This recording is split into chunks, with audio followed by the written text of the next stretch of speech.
احد سے روانگی کے وقت قریش نے یہ کہا تھا کہ ہم اگلے سال پھر آئیں گے اور بدر کے مقام پہ جنگ ہوگی.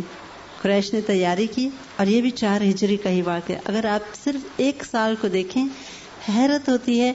پے در پے حملے، سازشیں، دشمنوں کی شرارتیں، جنگیں، بیر معونہ کا واقعہ، رجیع کا واقعہ، یعنی ایک ہی سال میں کتنے اوپر نیچے مسائل اور مصائب ہیں، اور سب پہ مسلمان جوان ہمتی کے ساتھ آگے بڑھ کے مقابلہ کر رہے ہیں.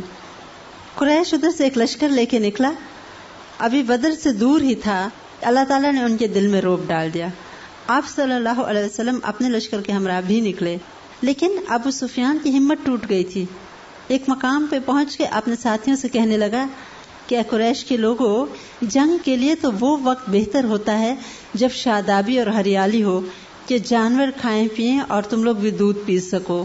آج کل خشک سالی ہے، لہذا میں تو واپس جا رہا ہوں، تم بھی واپس چلو. اور سارے لشکر کے اعصاب پہ لگتا ہے گویا خوف اور ہیبت سوار تھی. بغیر کسی مخالفت کے سب نے واپسی کی راہ لے لی. مسلمانوں نے بدر میں 8 دن تک قیام کیا، دشمن کا انتظار کرتے رہے، اور مال تجارت جو کچھ تھوڑا بہت ساتھ تھا انہوں نے اس مقام پہ تجارت کی اور چیزوں کو 1 درہم کے بدلے 2 درہم پہ بیچا. اس طرح مسلمانوں کی دوبارہ ہیبت اور دھاک بھی سب کے دلوں پہ بیٹھ گئی، اور مالی طور پہ بھی اللہ تعالیٰ نے مسلمانوں کو فائدہ دیا. اس کے بعد آپ صلی اللہ علیہ وسلم دومت الجندل کی طرف گئے اور وہاں پہ بھی کچھ عرصہ بیٹھے رہے. جو قبائل سرکشی دکھا رہے تھے وہ لوگ چھپ گئے اور مسلمان ایک طرح سے فتح یاب ہو کے واپس آ گئے. یہودیوں سے یہ قطعاً برداشت نہیں ہو رہا تھا کہ ایک طرف آپ صلی اللہ علیہ وسلم نے مدینہ منورہ سے 2 ان کے قبیلوں کو نکال دیا تھا، بنو قینقاع اور بنو نذیر. ادھر مختلف قبائل کو آپ صلی اللہ علیہ وسلم نے سپریس کر لیا تھا. مسلمانوں کی قوت بڑھ رہی تھی اور ان کا اقتدار مضبوط ہو رہا تھا. لہذا بنو نذیر کے 20 سردار اکٹھے ہوئے اور اپنے مشورے کے بعد یہ سب کے سب مکہ معظمہ گئے. انہوں نے قریش کے سرداروں سے ملاقاتیں کی، ان کو مسلمانوں کے خلاف لڑنے پہ اکسایا، اور ان کو یہ بھی کہا کہ ہم تم لوگوں کو بہت سا مال و دولت دیں گے. حتیٰ کہ کہا کہ خیبر کی جو ہماری جتنی پیداوار ہے وہ ساری کی ساری تم لوگوں کو، اور جو تم لوگوں کے ساتھ مل کے مسلمانوں کے خلاف لڑے گا سب کچھ دے دیں گے. ہمیشہ سے مال کی لالچ اور اقتدار کی لالچ، یہ 2 چیزیں ہیں جو انسانوں کو غلط قدم اٹھانے پہ مجبور کر دیتی ہیں، اور یہودی انسان کی اس فطرت میں موجود شر سے پورا فائدہ اٹھاتے رہے. قریش کا جو ایک غم اور غصہ مسلمانوں کے خلاف تھا اس کو ایکسپلائٹ کیا، اپنے مقصد کے لیے اس کو استعمال کیا. قریش کو جب آمادہ کر چکے تو پھر ارد گرد کے قبائل کے پاس گئے اور ان سب کو یہی بتایا کہ اتنا اتنا مال تم لوگوں کو دیں گے، تم لوگ سب قریش کے ساتھ مل جاؤ اور سارے مل کے اکٹھا ایک حملہ مسلمانوں پہ کرو. ایک طرح سے یونائٹڈ فورس تیار ہو رہی ہے. سارے عرب کے قبائل کو اکٹھا کر دیا یہودیوں نے. مال و دولت کا لالچ، قریش کو یہ انسینٹیو کہ تمہارے دیرینہ دشمن ختم ہو جائیں گے. قریش خود پریشان تھے، ان کے اقتصادی اور معاشی جو حالت پہ اثر پڑ رہا تھا، مسلمان جس طرح ان کے تجارتی قافلوں کو آرام سے گزرنے نہیں دے رہے تھے، تو قریش بھی چاہتے تھے کہ مسلمان راستے سے ہٹ جائیں. اب طے شدہ پروگرام کے تحت قریش کے ساتھ مختلف قبائل جمع ہو گئے. ان میں کنانہ اور تہامہ میں آباد دیگر حلیف قبیلے بھی تھے. یہ سب شامل ہوئے، 4000 کا لشکر تیار ہو گیا. یہ لشکر مرا الزہران پہنچا تو بنو سلیم بھی اس میں آ کے شامل ہو گئے. مشرق کی طرف سے غطفانی قبیلے کے فزارہ، مرہ، اشجع وغیرہ شامل ہوئے. حتیٰ کہ ہوتے ہوتے 10,000 کا ایک لشکر تیار ہو گیا مسلمانوں کے خلاف. اور ادھر مدینہ منورہ میں کل آبادی عورتوں، بچوں، بوڑھوں کی ملا کے بھی 10,000 نہیں تھی، اور ادھر ایک لشکر آ رہا ہے ٹھاٹھے مارتا ہوا 10,000 کا. آپ صلی اللہ علیہ وسلم کو فوراً خبر بھیجی گئی. آپ صلی اللہ علیہ وسلم کا اپنا نظام جاسوسی زبردست تھا، حالات سے آگہی رہتی تھی. آپ کو خبر مل رہی تھی کہ یہودی یہ ساز باز کر رہے ہیں. اسی لیے آپ نے غزوہ بنو نذیر سے قبل جب بنو نذیر کے سامنے محاصرہ کیا تھا تو اس طرح آپ نے اپنا خیمہ لکڑی کا لگوایا تھا کہ قبیلہ بنو قریظہ اور بنو نذیر کے درمیان آپ صلی اللہ علیہ وسلم کا کیمپ تھا. آپ کو فکر تھی کہ بنو نذیر بنو قریظہ کو اپنے ہمراہ شامل کر لیں کیونکہ وہ بھی یہودی قبیلہ تھا مدینہ میں. اور لکڑی کا اس لیے آپ نے کیمپ بنوایا تھا تاکہ تیر وغیرہ اگر وہ لوگ ماریں تو آپ کے خیمے کو نقصان نہ پہنچے. جب آپ نے بنو نذیر کے سامنے محاصرہ شروع کیا تو پہلے قبیلہ بنو قریظہ کے ساتھ عہد کی تجدید کی کہ تم لوگ ہر صورت مسلمانوں کے ساتھ شامل رہو گے. تو انہوں نے دوبارہ معاہدہ رینیو کیا کہ ہم آپ کے ساتھ ہیں اور آپ کے خلاف آنے والے کسی کی بھی ہیلپ نہیں کریں گے. اب جب یہ ایک لشکر تیار ہو گیا تو ان کی پوری کوشش تھی کہ قبیلہ بنو قریظہ کسی طرح مسلمانوں کے خلاف ہو جائے. ادھر ہم سامنے سے حملہ کریں اور پیچھے بنو قریظہ جو مدینہ منورہ سے مسلمانوں کی پچھلی جانب تھا وہاں سے بھی مسلمان پریشان رہے. آپ صلی اللہ علیہ وسلم معاہدے کی تجدید کر چکے تھے. اب آپ کو مدینہ منورہ کے دفاع کی فکر ہوئی. سب صحابہ کرام نے آپ کے ساتھ اس فیصلے میں رضامندی کا اظہار کیا کہ اپنی مرتبہ مدینہ منورہ کے اندر ہی رہ کے دفاع کیا جائے. اب بہت تسلی تھی سب کو کہ پیچھے بنو قریظہ ہیں جن کے ساتھ ہمارا معاہدہ ہے, وہ ہمارے ساتھ ہوں گے. ایک طرف لاوے کی پہاڑیاں ہیں, کچھ باغات ہیں, تین طرف سے مدینہ منورہ محفوظ تھا, ایک طرف پہاڑی سلسلہ تھا. تو آپ صلی اللہ علیہ وسلم کو صرف شمال کی طرف سے قریش کے حملے کا خطرہ تھا. آپ صلی اللہ علیہ وسلم جو بہت جنگی سوجھ بوجھ رکھتے تھے, آپ خود اپنے گھوڑے پہ نکلے اپنے ساتھ چند لوگوں کو. آپ نے پورا مدینہ منورہ کا چکر کاٹا اور دیکھا کہ کہاں کہاں سے ہمارا دفاع کمزور ہے. شمال کی جانب البتہ ایسا کھلا علاقہ تھا جہاں سے حملے کا خطرہ تھا. حضرت سلمان فارسی رضی اللہ تعالی عنہ نے مشورہ دیا کہ ہمارے فارس میں اگر اس طرح کوئی حملہ کرے تو ہم خندق کھود دیتے ہیں اپنے شہر کے گرد, جس کی وجہ سے مخالفین حملہ نہیں کر سکتے. آپ صلی اللہ علیہ وسلم نے ان کا یہ مشورہ پسند فرمایا. اور عربوں کے ہاں یہ بالکل ایک انوکھا طریقہ تھا جنگ کے لیے. اس سے یہ بھی پتہ چلتا ہے کہ وار میں ہمیشہ لیٹسٹ اسٹریٹجیز اور ٹیکنالوجیز کو اپنانا عین مسنون ہے. آپ صلی اللہ علیہ وسلم نے اس پورے علاقے کو سروے کیا اور آپ نے خود بتایا کہ یہاں سے یہاں تک خندق کھودی جائے گی. جیسے بیچ میں پھر کچھ پہاڑی سے چٹانیں آ جاتی تھیں, پھر یہاں سے یہاں تک خندق کھودی جائے گی. اور یہ کافی لمبی خندق تھی, ٹائم بہت تھوڑا تھا. قبائل پہ قبائل قریش کے ساتھ ملتے چلے جا رہے تھے اور ان کا لشکر بڑا ہوتا جا رہا تھا. اور مدینہ منورہ میں حالات یہ تھے, شدید سردی کے دن تھے, اس کے ساتھ ساتھ کھانے پینے کی اشیاء کی کمی تھی, رسد کی کمی کی وجہ سے لوگ بھوکے تھے. اقتصادی حالات اتنے کمزور تھے کہ بہت کچھ خرید کے اندر سٹور نہیں کیا جا سکتا تھا. حضرت انس رضی اللہ تعالی عنہ فرماتے ہیں ایک دن صبح شدید سردی میں آپ صلی اللہ علیہ وسلم تشریف لے گئے. صحابہ کرام مل کے خندق کھود رہے تھے. حالانکہ یہ کام غلاموں سے لیا جا سکتا تھا لیکن غلام تھے کہاں. آپ صلی اللہ علیہ وسلم نے لوگوں پہ 40 ہاتھ زمین تقسیم کر دی, گروپس میں ڈیوائیڈ کیا اس زمین کو کہ یہ گروپ اتنی زمین کھودے گا. یہ خندق کہا جاتا ہے 2 سے 3 گز گہری تھی, کہ اتنی گہری ہو کہ لوگ آرام سے اس کو اتر کے دوسری طرف نکل نہ سکیں, اور اتنی چوڑی ہو کہ تیز رفتار گھوڑے اگر آئیں بھی تو خندق کو پار نہ کر سکیں. صبح سے رات تک بھوکے پیٹ, شدید سردی, کم لباس, ٹھٹھرتے ہوئے صحابہ کرام خندق کھودتے جاتے تھے. اور جذبے کے ساتھ آپ صلی اللہ علیہ وسلم نے جب صحابہ کرام کو دیکھا کندھوں پہ مٹی ڈھو رہے ہیں, خندق کھود رہے ہیں, آپ صلی اللہ علیہ وسلم نے فرمایا اللہم لا عیش الا عیش الآخرہ فاغفر للمہاجرین والانصار. اے اللہ, زندگی تو بس آخرت کی زندگی ہے, پس مہاجرین اور انصار کو بخش دے. دعائیں کرتے جاتے تھے, خود ان کے ساتھ بنفس نفیس اس کھدائی میں شریک تھے, ساتھ ساتھ ان کی ہمت بڑھاتے, ان کو دعائیں دیتے. اور پھر انصار اور مہاجرین جواب میں شعر میں کہتے ہم وہ ہیں کہ ہم نے ہمیشہ کے لیے جب تک کہ باقی رہیں محمد صلی اللہ علیہ وسلم ان سے جہاد پر بیعت کی ہے. یعنی کیا ہوا کھانا نہیں ہے, کیا ہوا سردی ہے, ہمارے پاس بچاؤ کے لیے گرم لباس نہیں ہے, کوئی حرج نہیں، ہم نے بیعت کر لی ہے، ہم آپ کے ساتھ ہیں۔ اور یہ ساتھی واقعی عظیم ساتھی تھے، کسی حال میں ان کا ایمان نہیں ڈگمگایا۔ آپ صلی اللہ علیہ وسلم خود بھی خدائیاں کرتے رہے۔ ایک صحابی کہتے ہیں میں نے دیکھا کہ آپ صلی اللہ علیہ وسلم کا شکم مبارک غبار آلود ہوا تھا، مٹی کا کام تھا، مٹی اڑ اڑ کے آپ پہ پڑتی تھی اور آپ مٹی ڈھوتے جاتے۔ ایک صحابی آپ صلی اللہ علیہ وسلم کے پاس آئے اور کہا کہ اللہ کے رسول اتنی بھوک لگی ہے اور کھانے کو کچھ نہیں ہے، پیٹ پہ میں نے پتھر باندھا ہوا ہے۔ اس نے کپڑا ہٹا کے آپ کو اپنا پیٹ بتایا تو آپ صلی اللہ علیہ وسلم نے جب اپنا کپڑا ہٹایا تو 2 پتھر بندھے ہوئے تھے آپ کے پیٹ پہ، بھوک سے ان کے پیٹ کمر کے ساتھ جا لگے تھے صحابہ کرام سے۔ حضرت انس رضی اللہ تعالیٰ عنہ فرماتے تھے کہ اتنی شدت کی بھوک تھی کہ کلیجے شک ہوتے تھے ان کی حالت دیکھ کے۔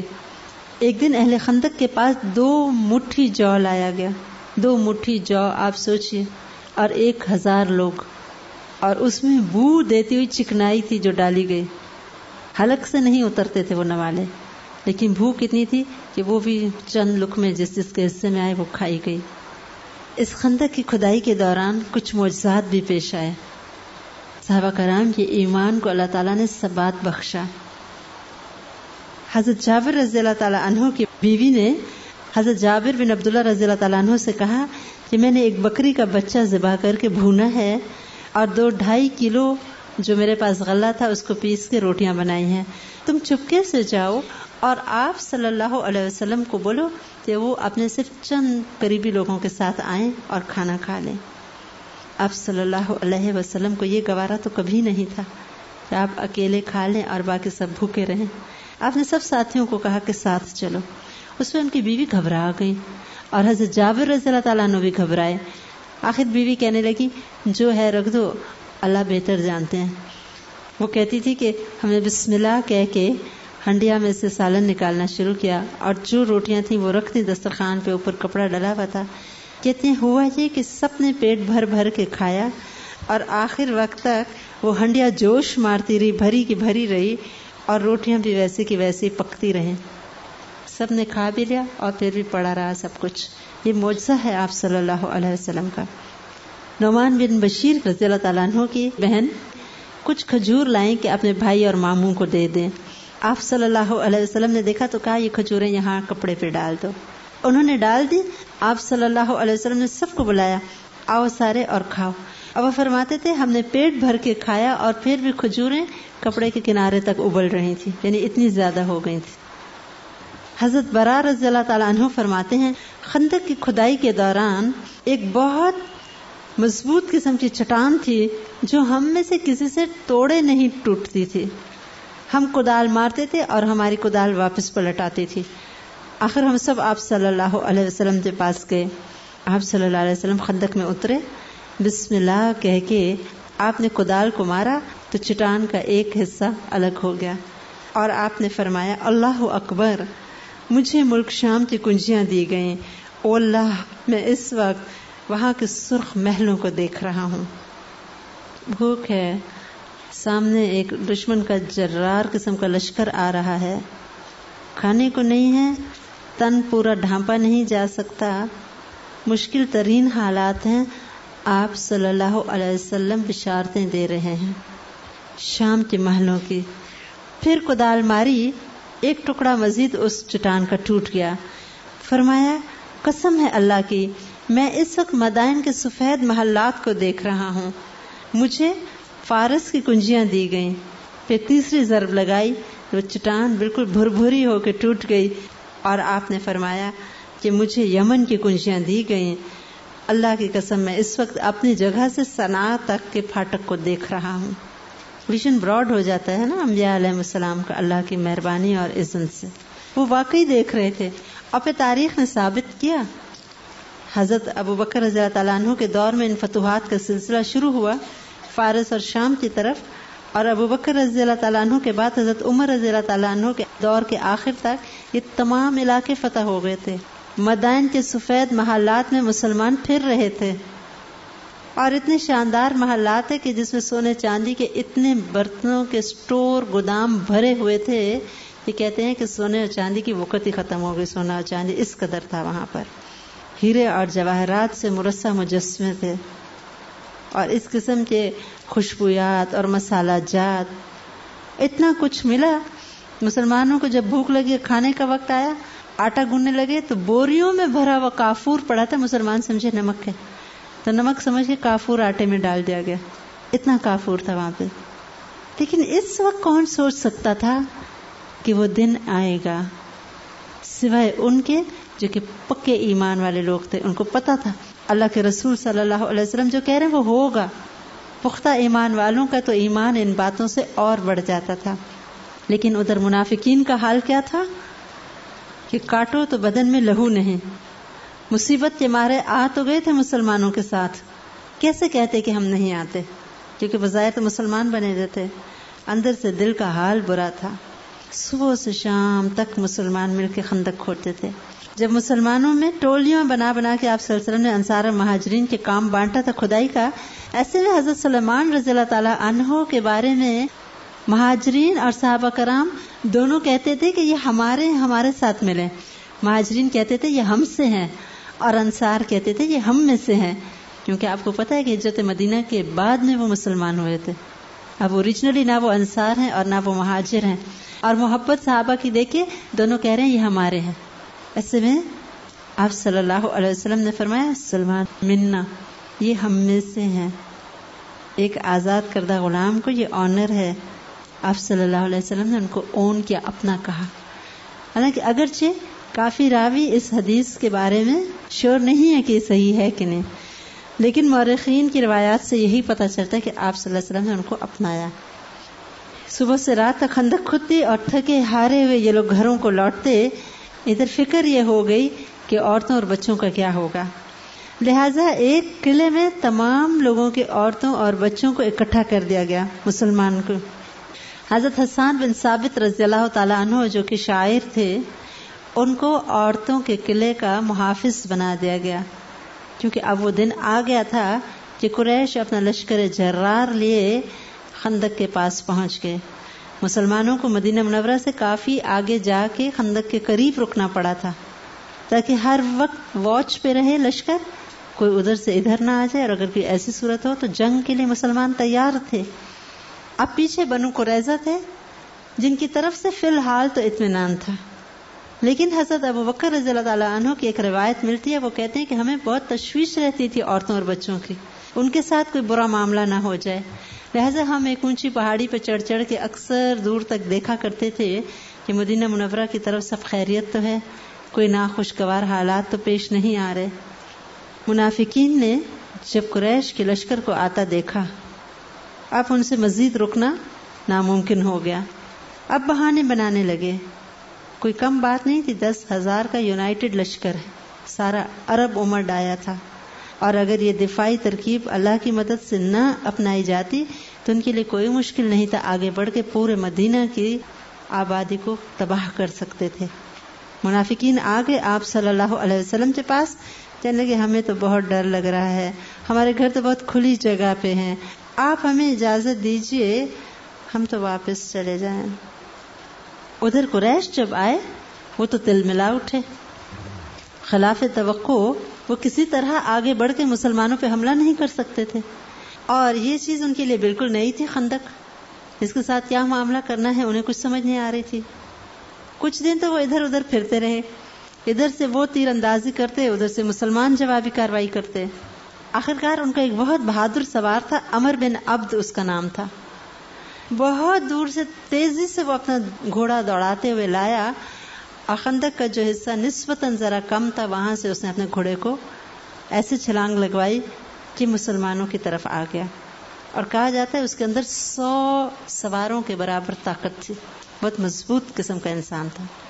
حضرت علی رضی اللہ تعالیٰ عنہ نے اس کے ساتھ مقابلہ کیا، اور آخرکار اس کو اس طرح مارا کہ اس کو ختم کر دیا۔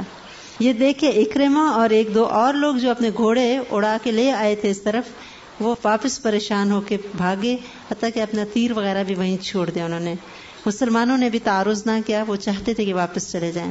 اسی طرح وہ لوگ کہیں نہ کہیں سے کوشش کرتے تھے کہ آئیں، ایک دن ان کا ایک شخص جب اپنے گھوڑے کے ساتھ دوسری طرف آنے کی کوشش کر رہا تھا، خندق کے اندر گرا اور گھوڑے سمیت مر گیا۔ ادھر مشرکین نے مطالبہ کیا آپ صلی اللہ علیہ وسلم سے، آپ ہم سے 10 اونٹ لے لیجئے اور ہماری یہ جو لاش ہے ہمیں واپس دے دیجئے۔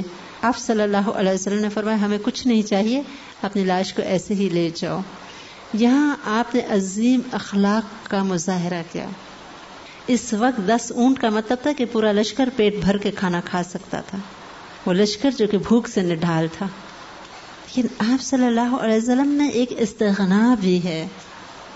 آپ نے نہیں سوچا کہ بڑا اچھا موقع ہے، فائدہ اٹھا لوں، نہیں، کیوں؟ آپ بہت دور تک دیکھتے تھے، ایک وقتی پرابلم سالو ہو جاتا وہ لے کے، لیکن یہ لاش جب ویسے ہی دے دی گئی تو ان کا دل جیت لیا، ان کے دل میں یہ بالکل نرم گوشہ بیدار ہوا کہ یہ تو بہت اچھے انسان ہیں، یعنی یہ جو چاہتے اس وقت ہم سے مانگ سکتے تھے۔ انہوں نے ایک بہترین نمونہ قائم کر دیا، اور آپ صلی اللہ علیہ وسلم اسی طرح لوگوں کا دل جیتتے تھے، اسی طرح آپ نے دشمنوں کو دوست بنایا۔ مشرکین کا اسلام لانا کوئی کم بات نہیں ہوتی تھی، اور اکثر ان کے اسلام لانے کے پیچھے آپ صلی اللہ علیہ وسلم کا کردار اور عظمت کا بہت بڑا ہاتھ ہوتا تھا، سیاسی تدبر اور حکمت کا بڑا ہاتھ ہوتا تھا۔ لاش دے دی گئی، اب پھر اکثر و بیشتر تیر اندازی کے مقابلے ہوتے رہے۔ 1 مہینہ گزر گیا، محاصرہ طول پکڑ گیا۔ ادھر اب بنو نذیر کی شرارت سے بنو قریظہ نے بھی بدعہدی کر دی۔ معاہدے تو تھے کہ ہم آپ کے خلاف دشمنوں کی مدد نہیں کریں گے، لیکن بنو قریظہ میں جو سردار تھا حیی بن اخطب، اس نے ایک رات بنو قریظہ کے سردار کا دروازہ کھٹکھٹایا اور ان کو کہا کہ مجھ کو اندر آنے دو۔ اس نے کہا کہ تم چلے جاؤ، خدا کی قسم تم میرے پاس ہمیشہ کی ذلت اور فوجوں کا برسا ہوا بادل لے کے آئے ہو، اب اس میں کچھ نہیں رہ گیا، صرف گرج چمک ہے، تجھ پہ افسوس ہوئی، مجھے میرے حال پہ چھوڑ دے۔ میں نے محمد صلی اللہ علیہ وسلم میں صدق اور وفا کے سوا کچھ نہیں دیکھا، ایک یہودی سردار کہہ رہا ہے۔ لیکن حیی بن اخطب پوری طرح سے چاہتا تھا کہ یہ معاہدہ توڑ دے، پیچھے سے مسلمانوں پہ حملہ کر دے اور مسلمان 2 چکی کے پاٹوں میں آ جائیں گے۔ آگے ان کا لشکر ہے 10,000 کا، اور پیچھے سے بنو قریظہ، مسلمان ہمیشہ کے لیے ختم ہو جائیں گے۔